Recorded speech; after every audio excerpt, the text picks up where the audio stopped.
우리 앞뒤 좌우에 있는 분들과 한번 반갑게 인사 나누시겠습니다. 하나님은 성도님을 사랑하십니다. 예, 오늘도 하나님께서 우리에게 주시는 이 진리와 생명의 말씀을 통하여서 우리의 영혼이 새 힘을 얻어 일어서시는 복된 시간이 되기를 주님의 이름으로 축원합니다. 오늘 말씀은 여러분들이 읽으시면서 이거 잘 아는 말씀인데 오늘 목사님이 이런 말씀하시려나 보다라고 여러분들이 짐작을 하셨을 것입니다. 그럼 이 달란트 비유는 어릴 때부터 우리가 많이 들어왔고 또 읽어왔고 또 설교를 통해서 많이 익숙합니다. 무엇보다 우리 주일학교에서 또 달란트 잔치도 하고 이렇게 선물로 달란트도 많이 주고 합니다. 자, 여러분, 그런데 사실 이 본문의 말씀을 읽으면 참 많은 부담을 가집니다.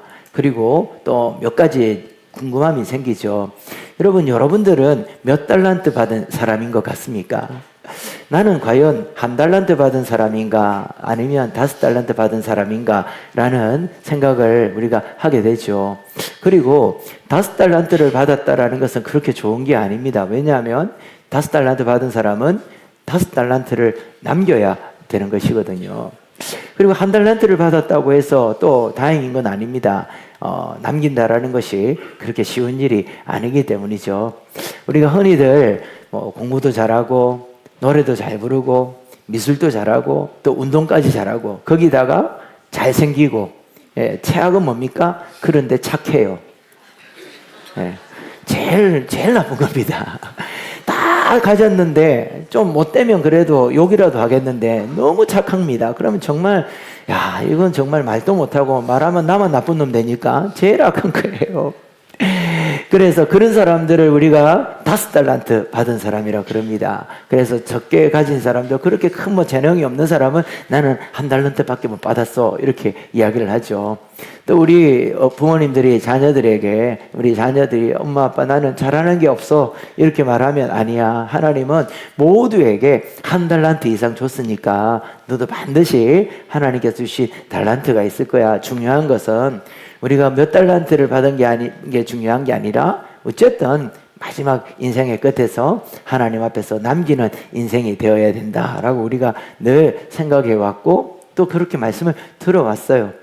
그래서 이 말씀을 읽으면 우리의 구원은 뭡니까? 남기는 인생이 되자라는 겁니다. 이게 나쁜 말은 아니죠. 주님 앞에서 결산할 때 분명히 결산할 때가 있다고 그랬었거든요.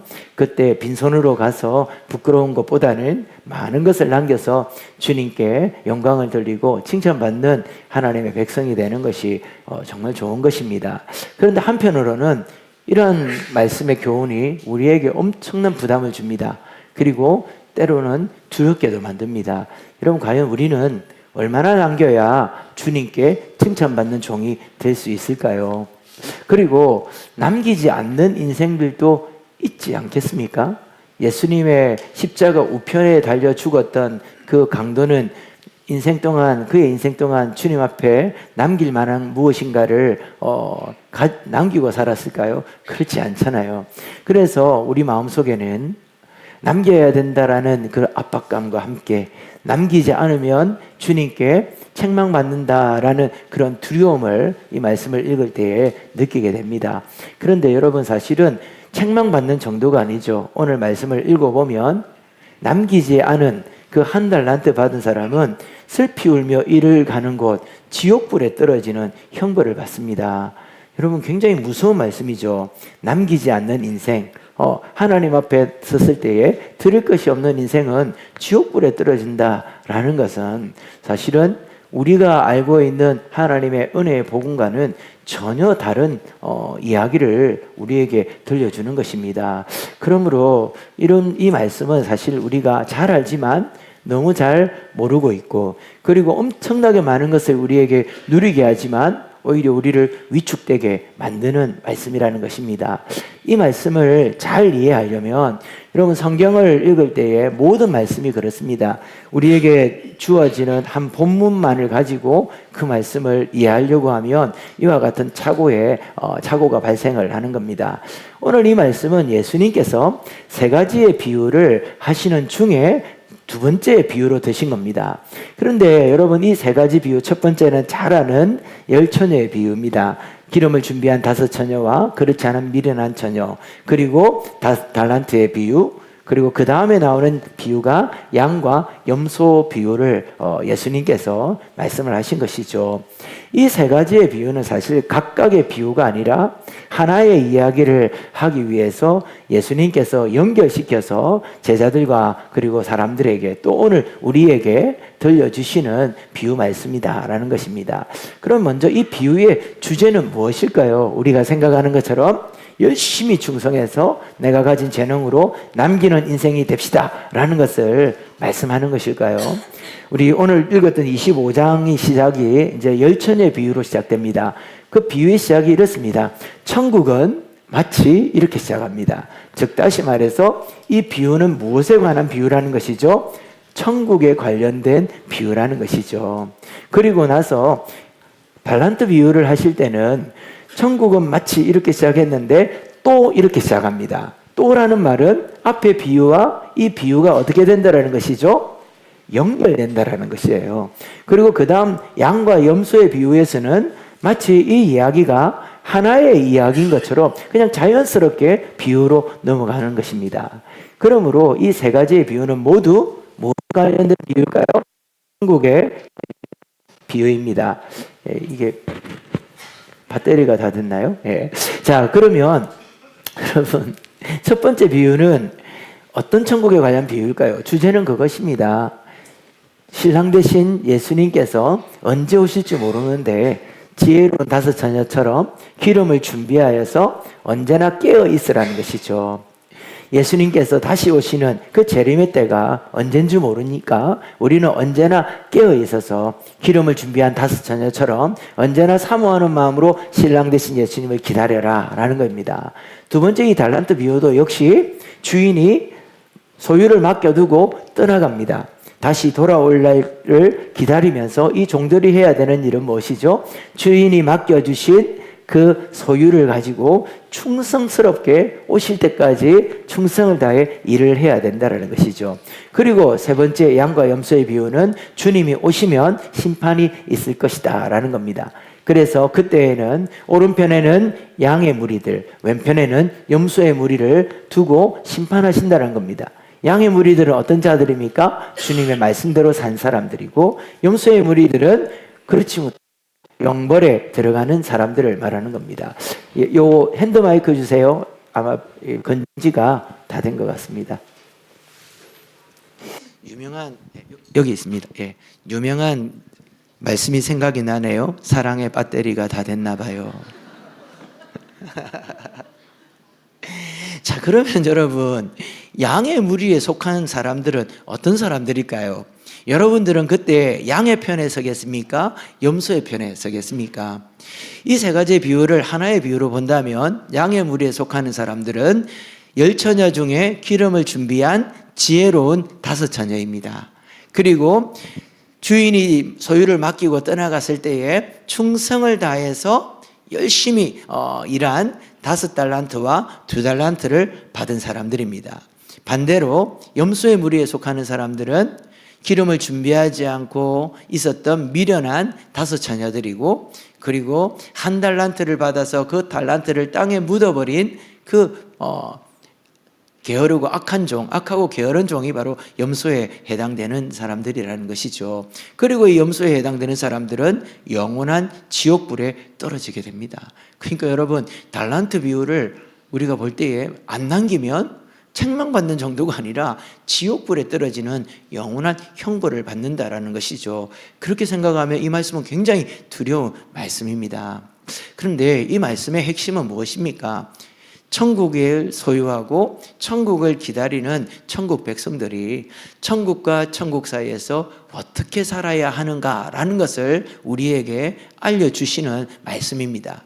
우리는 예수를 믿음으로 천국에 들어가는 자들이 아니라 천국을 뭐한 자들이라고 그랬죠? 천국을 소유한 천국 백성들입니다.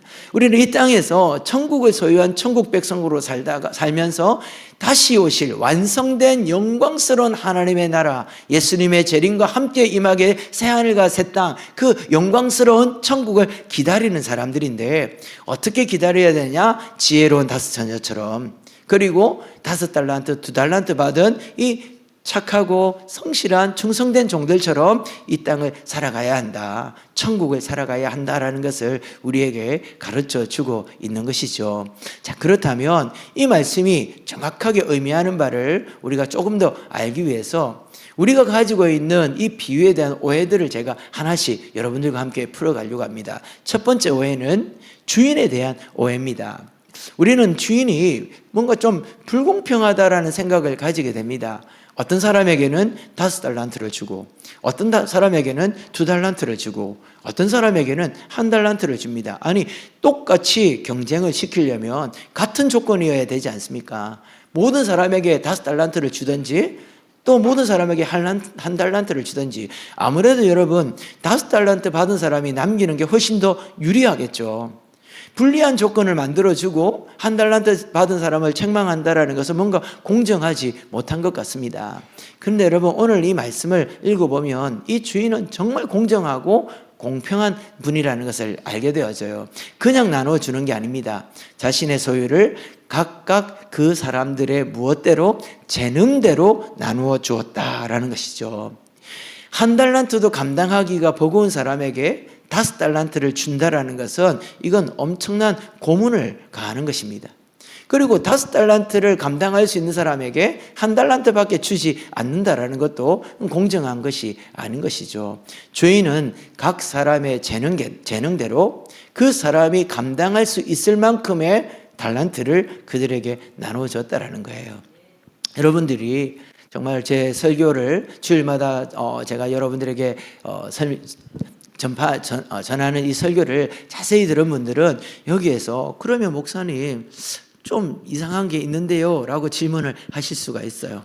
몇 주 전에 여러분들과 함께 포도원 품꾼 비유를 함께 나누었습니다.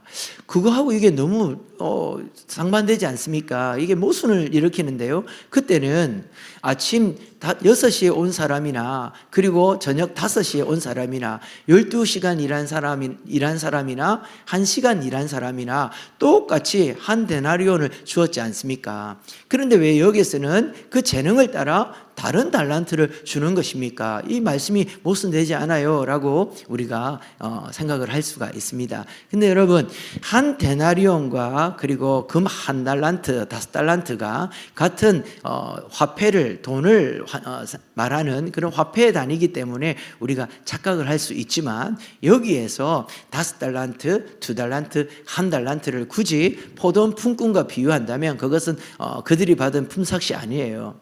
그것은 그들에게 주어진 기회라는 것이죠. 그렇게 보면 똑같은 말씀을 하고 있는 것입니다. 1시간밖에 일할 수 없는 사람에게 예수님 포도원 주인은 5시에 불러서 1시간을 일하게 하고 한 데나리온을 품삯으로 주었습니다. 12시간을 일할 수 있는 재능과 능력이 있는 사람은 아침에 불러서 12시간을 일하게 하여서 그에게 한 데나리온의 품삯을 주었던 것이죠. 그리고 달란트 비유에서는 5달란트를 감당할 수 있는 사람에게 5달란트를 주었고, 그리고 1달란트밖에 활용할 수 없는 재능을 가진 사람에게는 1달란트만 주었던 것입니다. 여러분, 이 주인의 행동을 불공평하다라고 말할 수 없는 것이죠. 정말 너무너무 우리를 잘 아시고 우리를 잘 이해하시는 공평하신 예수님을 우리에게 보여주는 것입니다. 또 하나는 1달란트 받은 사람이 자기가 적게 받았다고 불평을 합니까? 안 합니까? 전혀 하지 않고 있죠. 그가 주인님 왜 나는 1달란트밖에 안 줍니까? 그래서 제가 사실은 자본이 부족해가지고 미천이 없어서 일 안 했습니다. 이렇게 말하지 않고 있습니다. 이 말은 이 1달란트라는 금액이 적은 금액이 결코 아니라는 것이죠. 금 한 달란트가 어느 정도의 액수가 되냐면 제가 이렇게 인터넷으로 이렇게 검색을 하고 조사를 해보니까 오늘 우리 시대의 시세로 금 시세로 금 이러니까 눈이 다 밝아지시네요. 환산을 하니까 한 50억 가까운 큰 돈입니다. 애들이 왜 이렇게 좋아하는지 모르겠네. 여러분, 그러니까 이 금액은 절대 적은 금액이 아니라는 것이죠. 그래서 이 주인이 공평하지 않는 분이 아니라는 것을 우리는 알 수가 있습니다. 또한 이 주인의 목적이 과연 이윤을 추구하는 것이었을까요? 이 주인이 5달란트를 받은 사람을 칭찬한 것은, 야, 네가 내가 준 그 자본 가지고 2배를 남겼으니까 너 정말 우리 기업에 엄청난 공헌을 했다라고 칭찬을 하고, 1달란트 받은 사람이 그냥 땅에 묻었다가 가져오니까 너는 그 자원을 가지고 인력을 낭비하고 시간을 낭비했구나. 그래서 너는 아무것도 안 남겼으니까 너는 지옥불에 떨어져라 라고 말을 하는 것입니까? 그럼 오늘 이 말씀을 자세히 보면요, 이 일을 통해서 주인이 얻은 이득이 무엇입니까? 주인은 아무것도 가져가지 않습니다. 5달란트를 받은 사람이 5달란트를 주님께 남겨서 가져왔을 때 주인께서 이 종에게 원래 주었던 5달란트, 그리고 그가 수입을 얻은 그 5달란트를 다 주어버립니다. 심지어는요, 1달란트 받은 사람의 것을 빼앗아서 그 5달란트 받은 사람에게 다 주었죠. 2달란트 받은 사람에게도 2달란트 플러스 2달란트, 4달란트를 주었습니다. 이 말은 이 주인이 목적이 뭐라는 것입니까? 이들을 통해서 이윤을 얻고자 하는 것이 목적이 아니었다라는 것이죠. 이 주인의 목적은 자신의 소유를 자기의 종들에게 나눠주는 것이었습니다. 그리고 이 일을 통해서 종들과 함께 기쁨을 누리려고 했던 것이죠. 그래서 다 줍니다. 뿐만 아니라 더 줍니다. 5달란트와 2달란트 받은 사람에게 주인이 어떻게 말씀하셨습니까? 네가 정말 착하고 충성되구나. 네가 적은 일에 충성하였기 때문에 내가 너에게 더 많은 것을 너에게 맡기겠다. 그리고 네가 나의 즐거움에 참여하여라 라고 말을 하고 있습니다. 여러분, 더 많은 것, 그건 주인의 모든 것을 말하는 것이겠죠. 그것이 무엇일까요? 하나님의 나라, 천국을 말하는 것입니다. 그리고 하나님 나라를 그에게, 영광스러운 새하늘과 새 땅, 그 하나님의 나라를 그에게 주고 그 나라에서 왕노릇하면서 주님의, 하나님의 아들과 딸들로서 아버지의 그 즐거움, 주인의 즐거움, 왕의 즐거움에 함께 참여하는 영광스러운 영생을 누리게 해주신다라는 것이 이 주인이 원래 목적했던 것입니다. 우리 말씀을 통해 한번 확인해 볼까요? 요한계시록 21장 7절을 한번 다 같이 읽어보겠습니다. 시작. 이기는 자는 이것들을 상속으로 받으리라. 나는 그의 하나님이 되고 그는 내 아들이 되리라. 아멘. 주인의 목적은 이것이었어요. 달란트를 맡겨서 남겨라. 그리고 이윤을 추구해라 라는 게 아니었죠. 우리에게 달란트를 줘서 남겨. 안 남기면 너 어떻게 되는 줄 아니? 겁주는 게 아니었다라는 겁니다.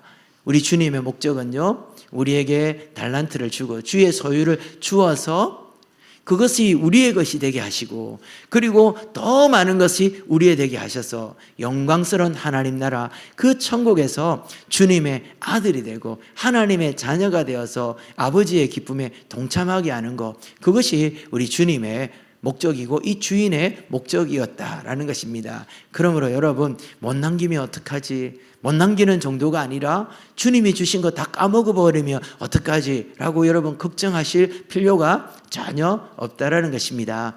여러분, 누가복음 15장에 보면 탕자 비유가 나오죠. 그 아들은요, 원금을 보존하지 못한 정도가 아닙니다. 아버지의 것을 미리 받아가지고 그 유산을 딴 곳에 가가지고 딴 나라에 가가지고 어떻게 했습니까? 허랑방탕하게 다 사용하다가 다 잃어버렸어요. 그런데 이 아들이 돌아오니까 아버지는 어떻게 하여 줍니까? 옷을 입혀주시고 가락지를 끼워주시고 신발을 신겨주십니다. 옷을 입힌다라는 것은 하나님 그 아버지의 아들이라는 신분을 유지시켜 준다라는 거예요. 가락지를 끼운다라는 것은 너는 내 상속자라는 겁니다. 그리고 신을 신겨 준다라는 것은 너는 종이 아니라 자유인이다라는 것을 말하는 것이죠. 여러분, 성경에 나오는 하나님의 성품, 우리 예수님은 이런 자비롭고 은혜롭고 용서하시는 아버지지, 이윤을 안 남기면 너 죽여버린다 라고 협박하고 겁주는 분이 아니라는 사실을 여러분 기억하시기를 바랍니다.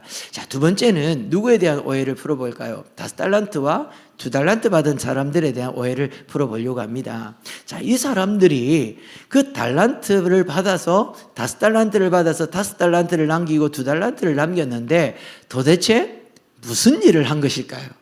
어떤 일에 투자를 했길래 그와 같은 이득을 얻은 것입니까? 그리고 이들이 진정 받은 상이 무엇이었습니까?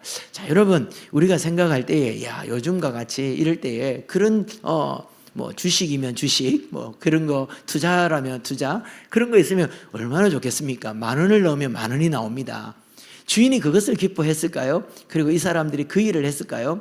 오늘 말씀해 보니까 정말 이해가 되지 않는 이 주인의 말이 있습니다. 주인이 어떻게 말을 하냐면 5달란트 받은 사람이 주인, 내가 5달란트를 받았습니다. 그리고 5달란트 가지고 5달란트를 남겼습니다. 이거 다 주님의 것입니다 라고 바치니까 주인이 이 5달란트 받은 사람에게 어떤 칭찬을 하냐면 착하고 충성된 종아 라고 말을 한 뒤에 그 다음에 뭐라고 말하죠? 네가 어떤 일에 적은 일에 충성하였기 때문에 내가 너에게 더 많은 것을 맡기고 나의 기쁨에 참여하게 한다라고 말씀을 하십니다.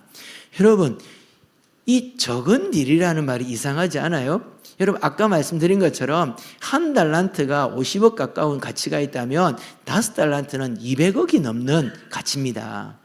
200억에 넘는 이 자본을 받아가지고 이 200억으로 200억을 남겼어요. 그 일이 어떻게 적은 일이라고 말할 수 있을까요? 저는 200억을 어떻게 쓰는지도 모르겠어요. 동그라미를 몇 개 붙여야 되는지도 모르겠습니다. 어마어마하게 큰 일이죠. 200억을 가지고 사업을 한다면 이 일은 절대 적은 일이 아닐 것입니다. 그런데 주님은 이 일을 적은 일이라고 말씀하십니다. 그럼 이 일은 도대체 어떤 일입니까? 이 5달란트, 2달란트 받은 사람들이 이것으로 행한 일은 과연 어떤 일일까요? 그 다음 비유에 보면 임금이 양에 속한 사람들을 칭찬합니다.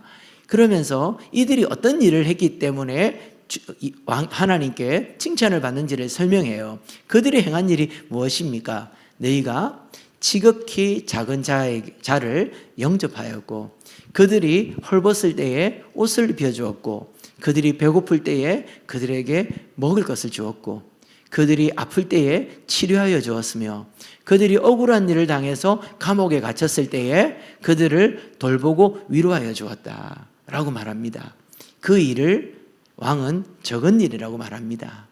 이 5달란트 받은 사람, 2달란트 받은 사람이 그 어마어마한 자본을 가지고 행했던 일은, 적은 일은 바로 이와 같은 일이라는 것이죠. 주님께서 이 주인이 칭찬하는 일은 바로 그 적은 일에 자신의 모든 능력과 주인에게 받은 그 소유를 가지고 모든 에너지를 쏟아 했던 그 적은 일이 바로 이와 같은 일이라는 것이죠. 그래서 주인이 칭찬을 하는 것입니다. 그런데 이 두 사람에게서 나타나는 더 놀랍고 귀한 것이 있어요.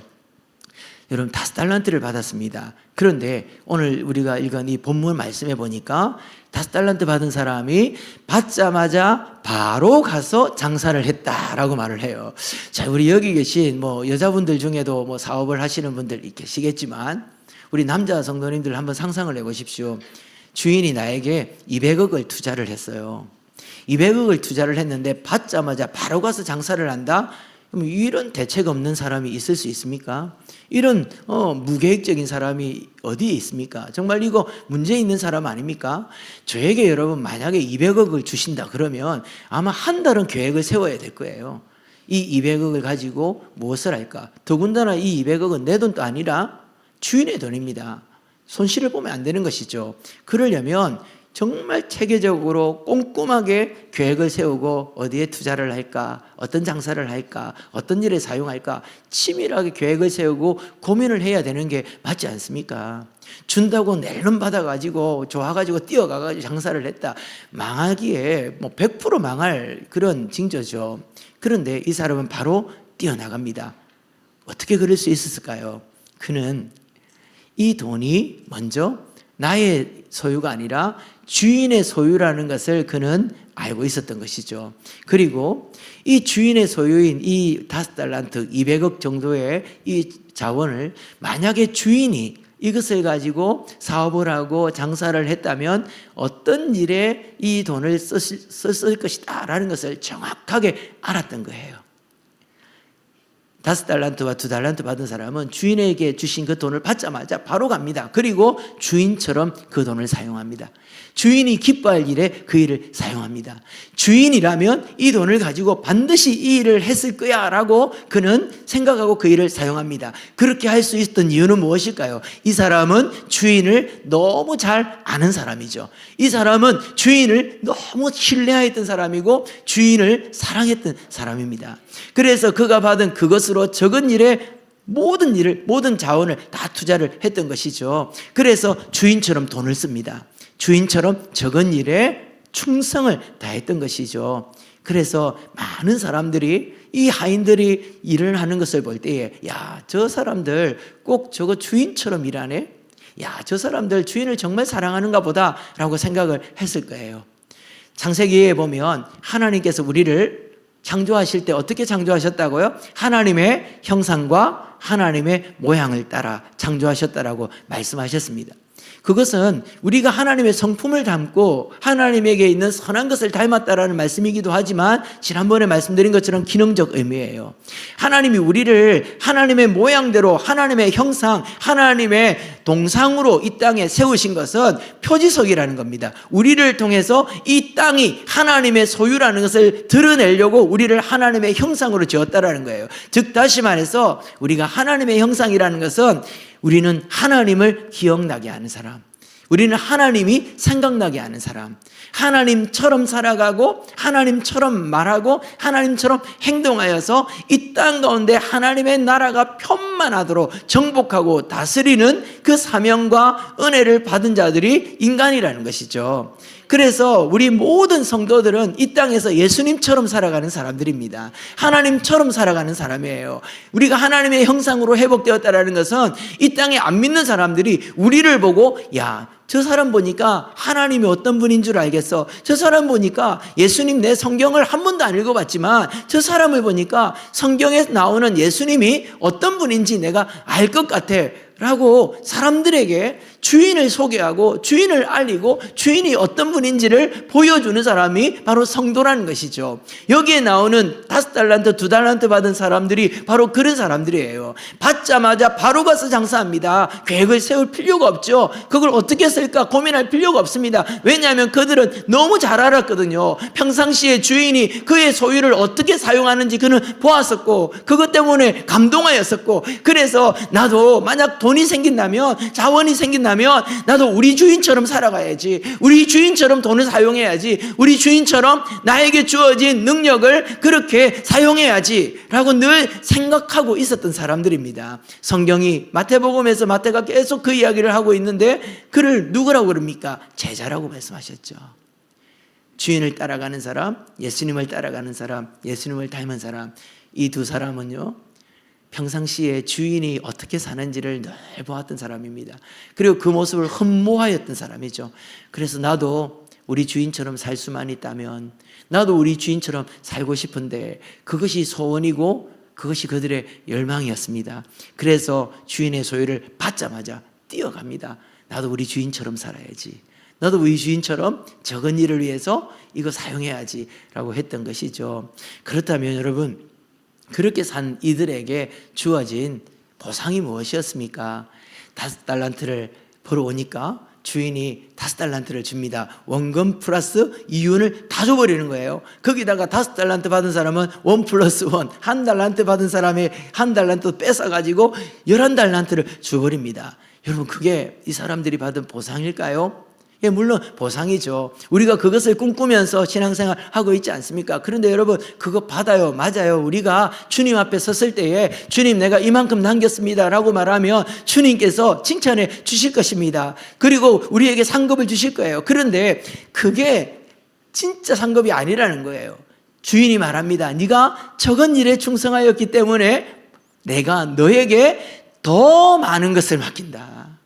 더 많은 게 무엇이라고 했죠? 하나님 나라, 천국을 맡기시는 거예요.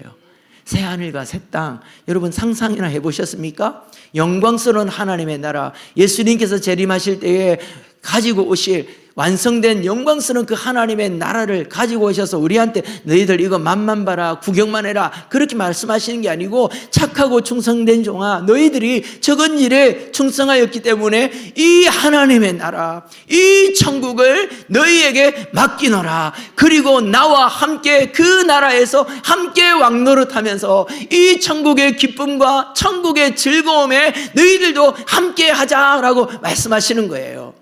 이 5달란트, 2달란트 받은 사람이 받았던 상급, 그들이 받았던 은혜는 천국과 그 천국의 기쁨을 누리고 소유하는 그것을 받은 것입니다. 사랑하는 성도 여러분, 무엇을 바라고 살아가십니까? 나중에 주님 앞에 섰을 때에 5달란트 주세요, 2달란트 주세요, 나 주님 5달란트 남겼으니까 이거 놔주세요. 여러분, 그런 소망 정도가 아니라 5달란트와는 비교도 되지 않는 하나님의 나라를 유업으로 이어받고 그것을 상급으로 받으시는 우리 모든 성도님들 되시기를 주님의 이름으로 축원합니다. 세 번째, 가장 억울한 사람일 겁니다. 1달란트 받은 사람, 여러분 생각할 때 가장 우리 같은 사람이다 라고 생각하죠. 너무 억울하고 그리고 이 주인이 모진 것 같습니다. 최소한 여러분, 이 사람은 원금 보존은 했습니다. 원금을 잃어버리지는 않았어요. 그러면 우리가 흔히 말하는 본전치기 한 거 아닙니까? 본전치기 했으면 뭐 칭찬도 하지 말고 책망도 하지 말아야 되잖아요. 그런데 원금 보존한 이 사람을 책망하는 정도가 아니라 지옥 형벌에 떨어뜨려 버립니다. 여러분, 이렇게 생각하면 이 주인은 너무 완고한 분이에요. 그리고 우리 신앙생활은 두렵습니다. 여러분, 원금이라도 보존할 자신이 있으십니까? 주님이 우리에게 주신 이 기회와 재능과 시간과 이 모든 것, 여러분 손실 입지 않고 주님 앞에 가지고 갈 자신 있으십니까? 사실 우리가 없잖아요. 그래서 주인이 말합니다. 차라리 은행에 맡기면 이자라도 붙지 왜 그걸 땅에 파묻었느냐라고 말합니다. 그래서 우리가 오해를 하는 것이죠. 이 주인은 이윤을 추구하는 사람이었다. 근데 여러분, 말씀을 자세히 보시면요, 이 주인이 남기지 못했다고 책망하지 않아요. 이 사람이 원금을 이윤을 남기지 못한 것에 대해서 책망하지 않습니다. 그리고 뭐라고 말하냐면 악하고 게으른 종이라 그럽니다. 주인이 책망하는 것은요, 그것을 땅에 묻어둔 것에 대해서 책망을 하거든요. 묻어둔 것이 게으르라고 말합니다. 그리고 묻어둔 것이 악하다라고 말을 해요. 근데 여러분, 그게 어떻게 악입니까? 최소한의 양심이라고 생각하지 않습니까? 최소한의 어떤 책임감이다라고 생각할 수 있겠죠. 그런데 주인은 이 사람을 악하다고 말합니다. 그리고 그 악에서 게으름이 나옵니다. 여러분, 무엇이 악한 걸까요? 이 사람이 주인께 이렇게 말합니다. 당신은 완고한 사람입니다. 그래서 심지 않은 곳에서 거두는 자이고, 그리고 뿌리지 않은 곳에서 모으는 자인 줄 제가 알아서 그래서 땅에 묻어두었다라고 말하고 있는 것이죠. 주인께서 이 종을 악하다고 말하는 것은 이 점을 악하다고 말하는 거예요. 이 1달란트 받은 종의 주인에 대한 인식과 5달란트 받은 종의 주인에 대한 인식이 너무 다르지 않습니까? 이 1달란트 받은 사람은요, 주인을 완고한 주인으로 아는 거예요. 좋으신 아버지 하나님, 정말 자비로운 하나님, 은혜로운 하나님이 아니라 하나님은 정말 완고한 분이다. 그래서 이윤을 안 남기면 벌 받는다. 그런 벌 주는 하나님으로 주인으로 알고 있는 겁니다. 그가 알고 있는 주인은요, 보통 세상에서 바라보는 그런 악덕 기업주, 직원들을 막 쪼고 막 야간 작업시키고 막 억울하게 일시키고 급료도 제대로 주지 않으면서 자기의 이익만 추구하는 그런 악덕 기업주 정도로 생각을 하고 있는 거예요. 지금 이 종은 주님을 이 세상의 그 폭군들처럼 생각을 하는 겁니다. 그래서 백성들의 피를 말려가지고 자기의 이익을 추구하려고 하는 그런 나쁜 왕으로 생각을 하는 거예요. 더 나아가서 이와 같은 이미지는 그 당시에 이방 신들의 이미지예요. 자신의 신을 기쁘게 해주지 못하고 자기의 신에게 이익을 주지 못하는 자들은 다 죽여버리고 멸망시켜버리는 그런 무서운 이방 신들을 연상시키는 거죠. 지금 이 사람이 악한 것은요, 너무 좋으신 아버지 하나님, 너무 좋으신 예수 그리스도 그 주인을 이 세상의 나쁜 악덕 기업주들이나 폭군들이나 그 음란하고 패역한 이방신들과 비교를 하고 있다는 것이죠. 왜 그럴까요? 이 사람은 평상시에 주인이 어떤 분인지 궁금해하지 않았습니다. 이 사람은 평상시에 주인을 알려고 하지 않았습니다. 이 사람의 죄는요, 묻어둔 게 아니라 주인을 모르는 것입니다. 그래서 그 주인에 대한 무지, 그 악함이 그의 게으름을 만든 것이죠. 여러분, 성경이 말하는 게으름은 우리의 게으름을 말하는 거 아닙니다. 우리 중고등학생들, 청년들 방학 되면 여러분들의 삶이 게을러요, 성실해요? 어제도 아마 여러분들 자다가 등다리가 아파서 일어났을 거예요. 너무 많이 자다가 게으름이 어떻게 된다고? 지옥불에 떨어지는 거예요. 성경이 말하는 게으름은 그 게으름이 아니죠. 주님의 일을 하지 않는 것입니다. 여러분, 진짜 이 사람 게을렀을까요? 이 사람이 한 달란트 땅에 묻어두고 어떻게 살았을까요? 아마 발에 불이 나도록 뛰어다녔을 겁니다. 엄청 성실하게 살았을 것입니다. 주인이 주신 그 소유는 땅에 묻어두고 주님의 것은 땅에 묻어두고 자기 것으로 살아야 되거든요. 자기의 열심으로, 자기의 충성으로. 주님의 것은 일해봤자 주인께 돌려줘야 되는데 내 것은 내가 일하면 누가 다 가져가는 거예요? 내가 다 가져가니까 내 인생은 나의 것입니다 라고 말하면서 엄청 열심히 살았을 것입니다. 자기가 가진 자원으로, 자기가 가진 재능으로. 오늘 우리 시대에 우리가 보는 불신자들의 삶이 그렇지 않습니까? 너무너무 열심히 살잖아요. 이 세상 사람들 너무너무 성실하게 살잖아요. 우리가 부끄러울 만큼 치열하게 살아가는 사람들이 얼마나 많습니까? 그런데 그들은 게으른 자들이에요. 왜냐하면 주님이 주신 것은 땅에 묻어버립니다. 주님을 모르죠. 주님을 닮으려고 하지 않죠. 그래서 악합니다. 그 악함에서 게으름이 나옵니다. 주님의 일은 전혀 하지 않고 자기를 위해서 열심입니다. 자기가 가진 자원으로 치열하게 살아갑니다. 이것은 아담이 타락한 이후로 인생들이 행했던 모든 게으른 열심입니다. 가인의 후예들이 어떻게 살았습니까? 자기가 가진 것으로 치열하게 살았습니다. 열심히 살았습니다. 그리고 그것으로 하나님께 영광을 돌리는 것이 아니라 하나님이 없이도 행복할 수 있다. 하나님 없이도 나는 얼마든지 안식을 누릴 수 있다는 걸 증명하기 위해서 지금까지 인류는 그렇게 살아오고 있죠. 주인이 주신 것을 땅에 묻어버리고. 이 사람이 악하고 게으른 것은 바로 이와 같은 이유인 것입니다. 사랑하는 성도 여러분, 오늘 이 말씀은 말씀드린 것처럼 천국에서 천국과 천국 사이를 살아가는 우리에게 과연 천국을 사는 삶이란 어떤 삶이며 천국을 기다리는 삶이란 어떤 삶인가를 우리에게 보여주고 있습니다. 우리 모두가 정말 5달란트, 2달란트 받은 사람처럼 주님의 것으로 주님의 기쁨이 되기 위하여 주님처럼 적은 일에 충성하는 성도님들 되기를 바랍니다. 자, 그럼 마지막으로 제일 궁금한 거죠. 그러면 달란트는 무엇입니까? 우리는 일반적으로 달란트 하면 재능을 생각해요. 그것을 우리가 그렇게 생각하는 이유는 이 달란트라는 단어에서 영어 탤런트가 나왔거든요. 그래서 우리가 연예인들을 탤런트라 그러잖아요. 그리고 우리 친구들에게, 우리 자녀들에게, 또 우리 사람들에게 우리의 재능을 이야기할 때 나는 이런 달란트가 있어. 섬김의 달란트가 있고 찬양의 달란트가 있고 또 뭐 달란트가 있어. 그래서 달란트를 재능으로만 생각을 합니다.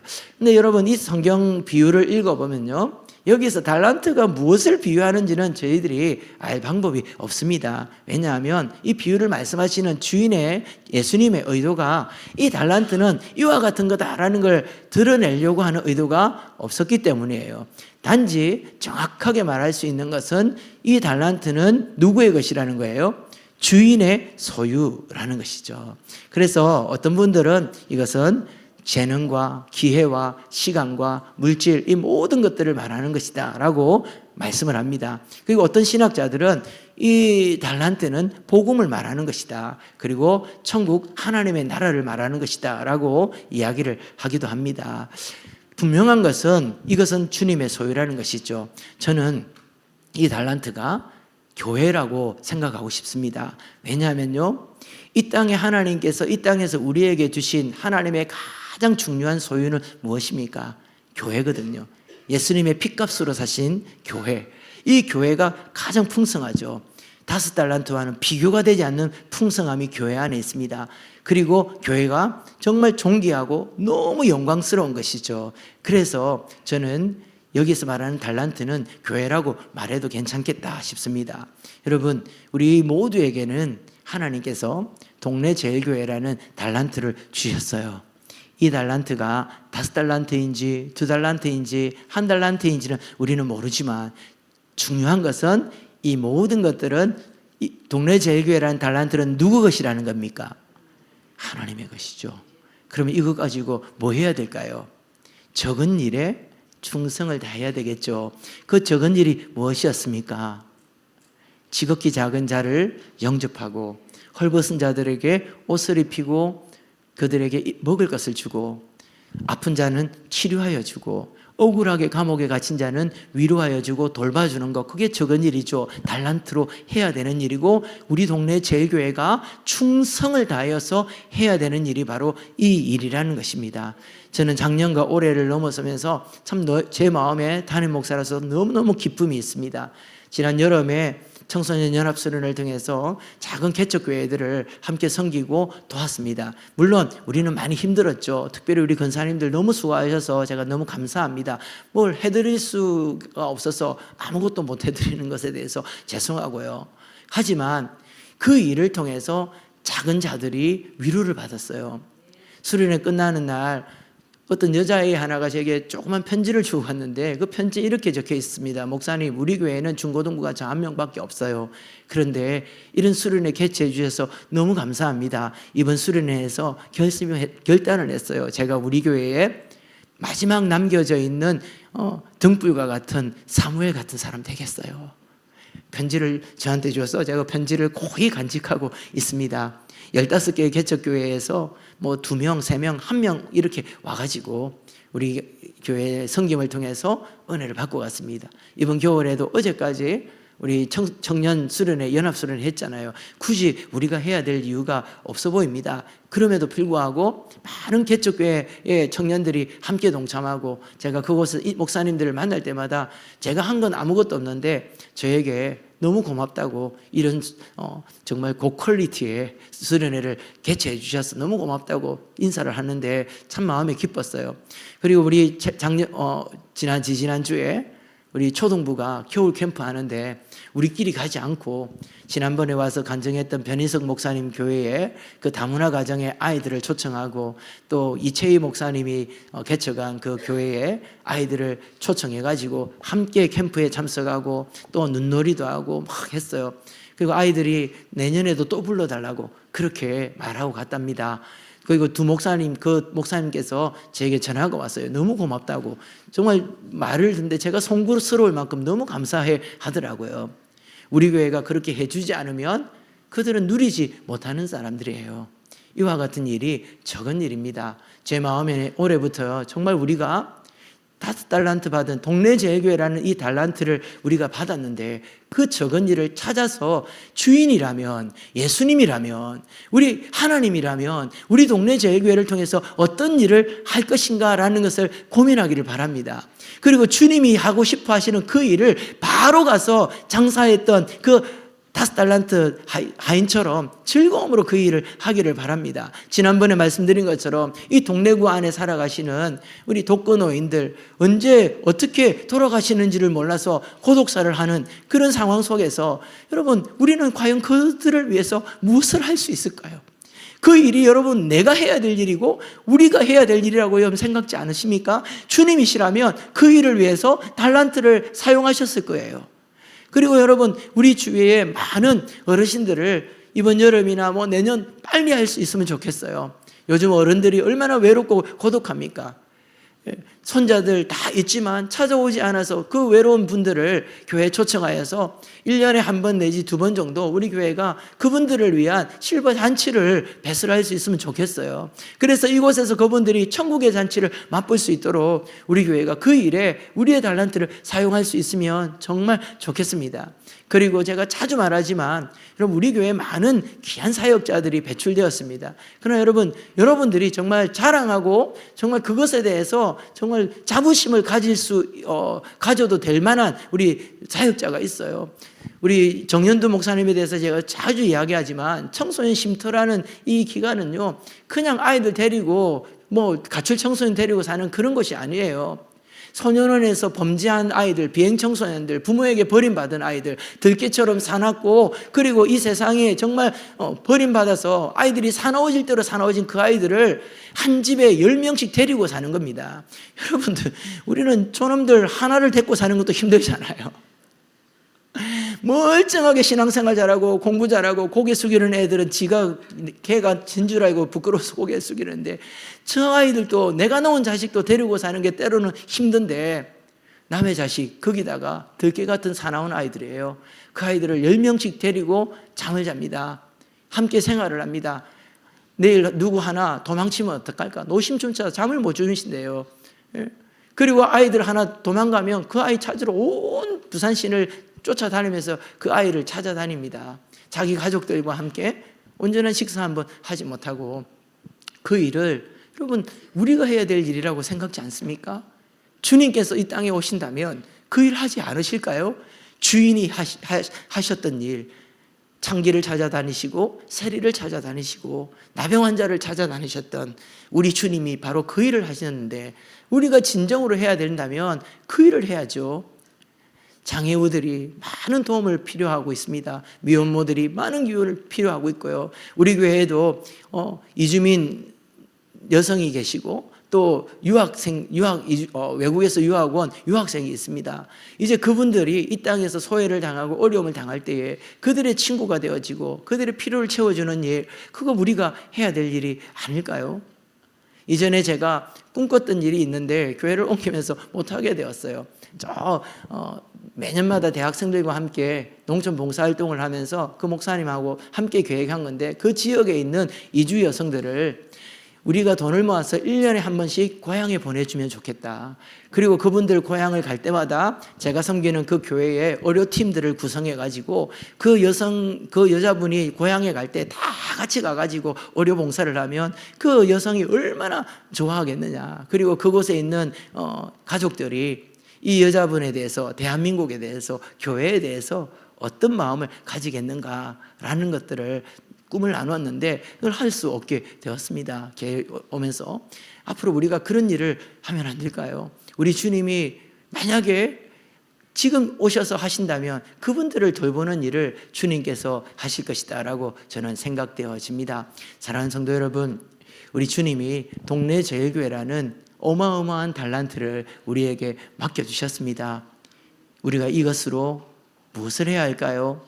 적은 일에 충성하는 것입니다. 왜 우리가 이걸 해야 됩니까? 왜 꼭 우리가 그거 해야 됩니까? 우리 쓸 것도 없는데 라고 말하신다면 한 달란트 받은 사람과 같은 생각이에요. 주님이 이 일을 기뻐하시기 때문입니다. 우리의 교회는 주님의 소유이고 주님이 기뻐하시는 일을 해야 되는 교회이기 때문이죠. 우리 주님 다시 오실 때까지 우리에게 맡겨주신 주님의 소유를 주님을 위하여 적은 일에 충성하여서 착하고 충성된 종아라고 칭찬받으시는 우리 모든 성도님들 되시기를 주님의 이름으로 축원합니다.